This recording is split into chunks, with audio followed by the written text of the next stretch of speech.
Nous allons parler de la Chine.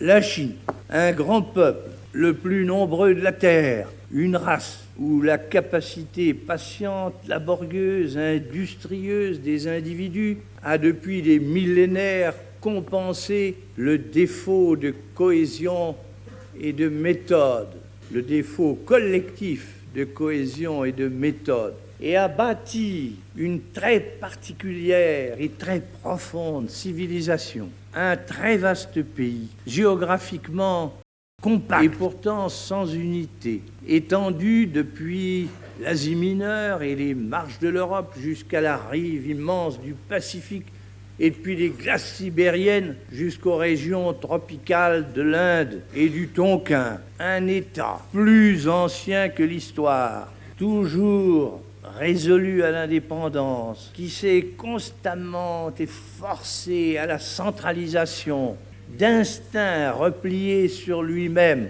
et dédaigneux des étrangers, mais conscient et orgueilleux d'une immuable pérennité. Telle est la Chine de toujours.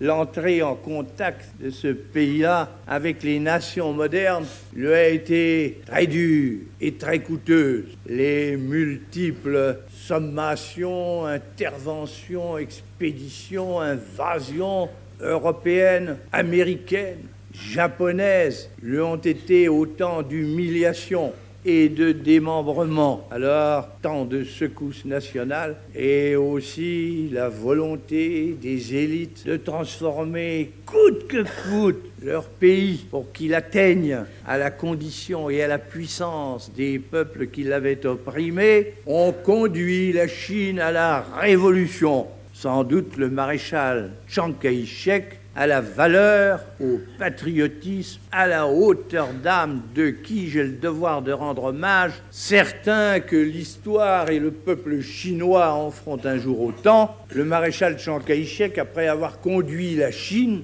à la victoire alliée qui, dans le Pacifique, scella la Deuxième Guerre mondiale, avait essayé de canaliser le torrent. Mais les choses en étaient à ce point qu'elles excluaient tout, sauf l'extrême. Et dès que les Américains eurent retiré au maréchal le concours direct de leurs forces qu'ils lui donnaient sur le continent, il dut se replier sur Formose et le régime communiste, longuement préparé par Mao Tse-tung, établit sa dictature il y a 15 ans de cela. Depuis lors, un énorme effort qui s'imposait de toute façon au sujet de la mise en valeur des richesses naturelles, du développement industriel, de la production agricole, de l'instruction de la nation, de la lutte contre les fléaux inhérents à ce pays, la faim, les épidémies, l'érosion des sols, le débordement des fleuves, etc. Cet immense effort a été entrepris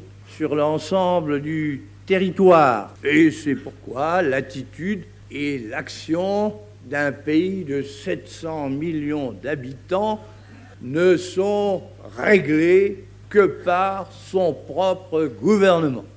Du fait que, depuis 15 ans, la Chine, presque tout entière, se trouve rassemblée sous un gouvernement qui lui applique sa loi, et qu'elle se manifeste au dehors comme une puissance indépendante et souveraine, la France était disposée, en principe, et depuis des années, à nouer des relations régulières avec Pékin.